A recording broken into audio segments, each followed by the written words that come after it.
અને પ્રસાદમાં જે રાખ્યું હોય ગોળ રાખ્યો હોય તો ગોળ હા એ અર્પણ ત્યાં મૂકેલો જ છે ને ભગવાનની આગળ હા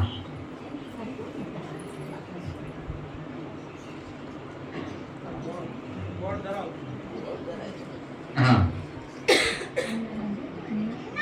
ત્રણ ચંદુભાઈને થાળીમાં પાણી મૂકો ઓમ ધૂપમાગ્રાપયામિ દીપકં સંદર્શયામિ પાનાય સ્વાહા ઉલ્યાનાય સ્વાહા ઇન્દ્રાનાય સ્વાહા ઓમ સમાનાય સ્વાહા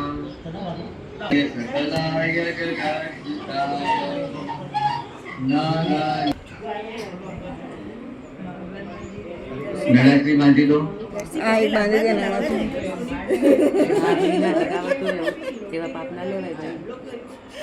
લાવ સરખી કર દો લાવ સરખી કર દો.